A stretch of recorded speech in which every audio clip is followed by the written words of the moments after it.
Operation Sindoor సంవత్సరం పూర్తయింది. ఈ ఆపరేషన్ సింధూర్ అయితే పూర్తి చేసుకొని సంవత్సరమై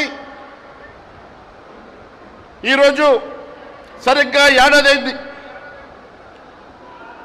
ఏడాది క్రితం మన ఆడపడుచుల సింధూరాన్ని తుడిచినటువంటి ఉగ్రవాదుల్ని గర్మే గుస్కే మారుంగాని పాకిస్తాన్ నడిబొద్దులో ఉన్నటువంటి ఉగ్రవాద స్థావరాల్ని ధ్వంసం చేసినటువంటి మహనీయుడు మన నరేంద్ర మోడీ గారు అని చెప్పి తెలియజేస్తా ఉన్నాను.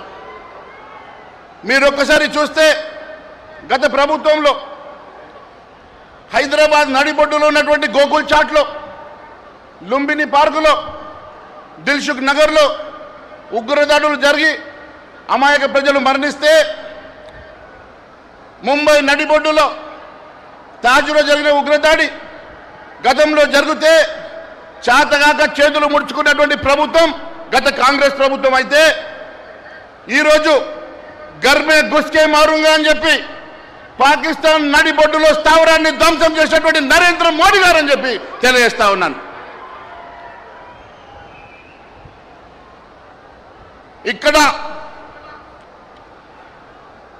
బహుశా వాళ్ళు మర్చిపోయారేమో, ఇది ఇంకా కాంగ్రెస్ ప్రభుత్వం అనుకున్నారేమో, ఇది మోడీ యుగం. వాళ్ళు మర్చిపోయారు.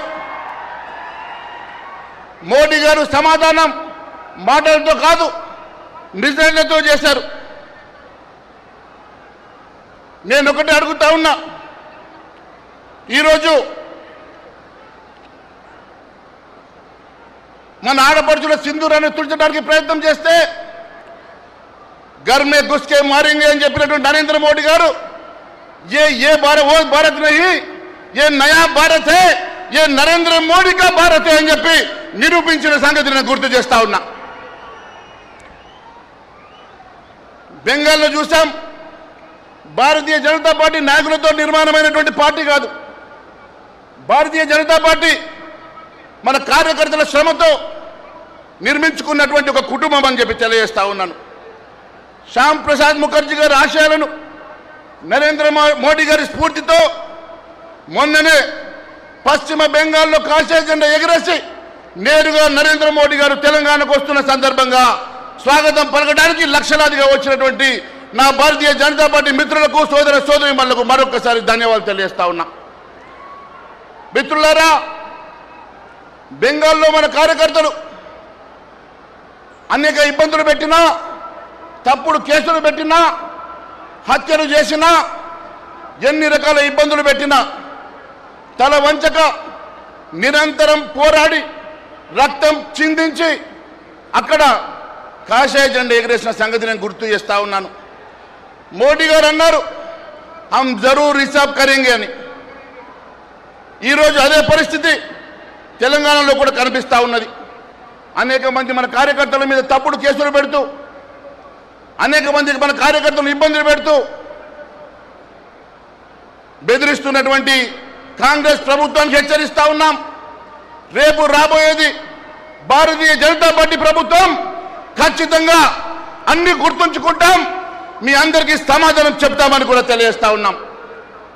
మిత్రులారా, అనేక మంది మన కార్యకర్తలను జైలుకు పంపించి మాట్లాడితే హేట్ స్పీచ్ ద్వారా మనల్ని కేసులు పెట్టినటువంటి ఈ ప్రభుత్వానికి ఖచ్చితంగా బుద్ధి చెప్తామని చెప్పి తెలియజేస్తా ఉన్నాం. మోడీ గారు అన్నట్టు సబ్కా హిసాబ్ కరేంగే, హమ్ భూలేంగే నహీ, సబ్కా హిసాబ్ జరూర్ కరేంగే అని చెప్పి తెలియజేస్తా ఉన్నాను. మిత్రులారా, ఒక పక్క నరేంద్ర మోడీ గారు కశ్మీర్ నుంచి కన్యాకుమారి వరకు అనేకమైనటువంటి గుళ్ళు కడతా ఉన్నారు. మొన్ననే చూసాం, కాశీ లోపల కారిడార్ని నిర్మించిన సంగతి.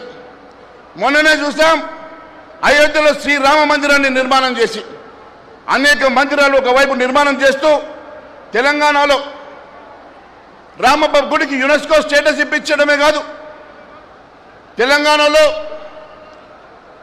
1000 స్తంభాల గుడికి 40 కోట్ల రూపాయలతో పునరుద్ధరణ చేస్తూ గుళ్లను, సంస్కృతిని, సాంప్రదాయాన్ని కాపాడుతూ ఉంటే తెలంగాణలో మాత్రం ఇప్పటికి 27 నెలల్లో 13 గుళ్లను కూల్చినటువంటి ఈ కిరాచక ప్రభుత్వం నిన్న మొన్న వరంగల్ జిల్లాలో పురాతనమైన 800 సంవత్సరాల శివాలయాన్ని నేలమట్టం చేసి మేము రజాకర్ల వారసులమని చెప్పే ప్రయత్నం చేస్తూ ఉన్నారు. నేను అడుగుతా ఉన్నాను, ఈరోజు ఈ రాష్ట్రంలో ఉన్నది కాంగ్రెస్ పాలన ముస్లిం లీగ్ అని చెప్పి అడుగుతా ఉన్నా. వీళ్ళు గజనీ, బాబర్, ఔరంగజేబ్ వారసులని వారి అడుగుజాడలో నడుస్తున్నట్టుగానే రేవంత్ రెడ్డి నడిపిస్తున్నాడు. ఇటీవల కొందరు జై శ్రీరామ్ నినాదంతో మాట్లాడితే అన్నం పెడుతుందని అడుగుతున్నారు. నేను అంటా ఉన్నాను, ఈ దేశంలో జై శ్రీరామ్ అంటే తప్ప? ఈ దేశంలో జై శ్రీరామ్ అనకూడదా? నేను అడుగుతా ఉన్నా. బీబీజీ రామ్జీ 105 రోజులు పేదవారికి అన్నం పెట్టే పనితనాన్ని కనిపిస్తే దాన్ని కూడా వ్యతిరేకిస్తూ ఉన్నారు. రాముడి పేరుందని వాజ్పేయి గారు అన్నారు, आप बीजेपी से लड़िए लेकिन राम जी से मत लड़िए అని. నేను అంటా ఉన్నాను, ఈరోజు శ్రీరామ్ అనేవాళ్ళు క్రిమినల్స్ అని చెప్పినటువంటి మమతా బెనర్జీ పరిస్థితి ఏమైంది?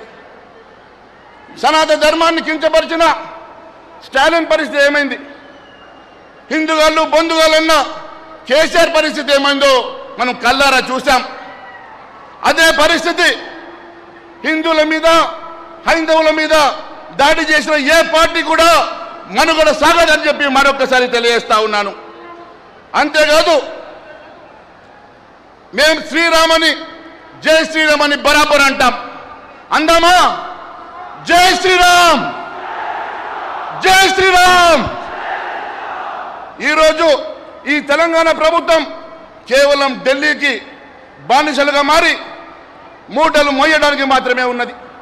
తెలంగాణ కేవలం ఏటీఎంగా మారింది తప్ప తెలంగాణలో ఇక్కడ సంక్షేమ కార్యక్రమాల కోసం, పేదవారి కోసం మాత్రం ఈ ప్రభుత్వం పనిచేస్తలేదని చెప్పి తెలియజేస్తా ఉన్నాను.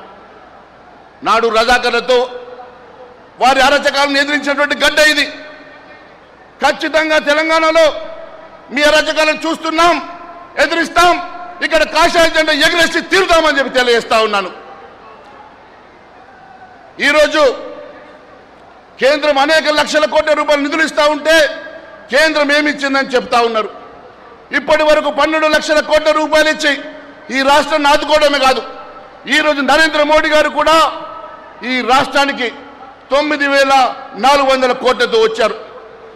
ఎప్పుడు కూడా తెలంగాణ రాష్ట్రం అంటే అభిమానం, ప్రేమతోటి ఈ ప్రాంతాన్ని ఎప్పుడు ఆదరిస్తున్నటువంటి నరేంద్ర మోడీ గారు ఒక్కటొక్కటిగా మజ్లిస్కి అంటగట్టేటువంటి పరిస్థితి. ఈరోజు జిహెచ్ఎంసీని 3 ముక్కలు చేస్తున్నారు. జిహెచ్ఎంసీ అంటే గ్రేటర్ హైదరాబాద్ మున్సిపల్ కార్పొరేషన్ని గ్రేటర్ హైదరాబాద్ మజ్లిస్కి, కాంగ్రెస్కి పంచుకునే విధంగా ముక్కలాట చేసి 3 ముక్కలు చేస్తూ ఉన్నారు. నేను చెప్తా ఉన్నాను, మొన్నటికి మొన్న రిజర్వేషన్లు వ్యతిరేకించి ఎస్సీ, ఎస్టీ, బీసీలను అన్యాయం చేశారు. మొన్నటికి మొన్న రిజర్వేషన్లను అడ్డుకొని ఎస్సీ, ఎస్టీలకు పెరిగేటువంటి సీట్లను అడ్డుకున్నటువంటి, మహిళా రిజర్వేషన్ అడ్డుకున్నటువంటి దుర్మార్గులు ఈ ఇండియా కూటమి అని చెప్పి నేను తెలియజేస్తా ఉన్నాను. మిత్రులారా, మొన్నటికి మొన్న సర్ ద్వారా ఈ దేశంలో 5 కోట్ల ఓట్లను సరిచేస్తే అది కూడా వారికి మరి నచ్చడం లేదు. ఈ రాష్ట్రంలో ఎన్సీఆర్బీ చెప్పినటువంటి క్రైమ్ విషయం చెప్తాను. సైబర్ నేరాల్లో ఈ రాష్ట్రం నంబర్ 1 ఉన్నది. ఈరోజు ఈ రాష్ట్రంలో మహిళలకు రక్షణ లేదు. 2024 ప్రకారం 25,000 మంది మహిళల మీద అత్యాచారాలు జరిగినట్టు పోలీసు రికార్డులు చెప్తా ఉన్నాయి. అంతేకాదు, ఆత్మహత్యలలో ఈ రాష్ట్రం దేశంలో 2వ స్థానంలో ఉన్నది. రైతులను ఆదుకోకుండా అన్ని రకాలుగా రైతుల్ని ఇబ్బంది పెట్టేటువంటి ప్రభుత్వం. జొన్నల కొనుగోలు కేంద్రాలు లేవు, ఈరోజు శనగలకు లేవు, సన్ఫ్లవర్కి లేదు, మొక్కజొన్నలు మరి ఇప్పటికీ వడ్ల కోసం కూడా సంచులు లేవు, ట్రాన్స్పోర్ట్ లేదు, అన్ని రకాలుగా ఇబ్బంది పెడుతున్నటువంటి ప్రభుత్వం, రైతులను పూర్తిగా నాశనం చేస్తున్నటువంటి ప్రభుత్వానికి ఖచ్చితంగా బుద్ధి చెప్తామని తెలియజేస్తా ఉన్నాను. కొందరు పొత్తున్నదని, బీజేపీ తోటి పొత్తుంటుందని చెప్తా ఉన్నారు. పొత్తులు గిత్తులు ఉండవు.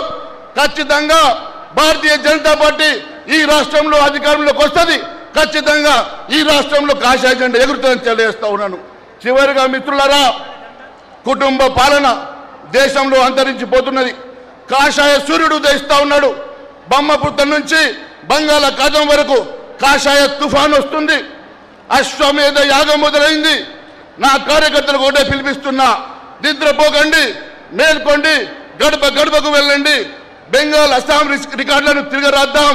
మీ వెంట మేమున్నాం, ఖచ్చితంగా మిమ్మల్ని ఆదుకుంటాం. అబ్కి బార్ మోడీ సర్కార్, అబ్కి బార్ మోడీ సర్కార్, అబ్కి బార్. ఇప్పుడు बंगाल के बाद तेलंगाना में बीजेपी सरकार, तेलंगाना में बंगाल के बाद तेलंगाना में बंगाल के बाद तेलंगाना में ये नया भारत है, ये नरेंद्र मोदी का भारत है. जय श्री राम.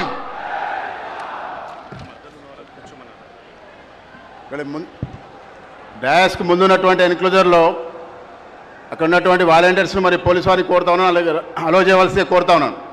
ఈ ముందున్నటువంటి అక్కడ నిలబడ్డారు కొంతమంది, వాళ్ళందరినీ కూడా నెట్టుకోకుండా ముందుకొచ్చి కూర్చోవాల్సి కోరుతా ఉన్నాను. దేశం కోసం మోడీ, మోడీ కోసం మనం, దేశం కోసం మోడీ,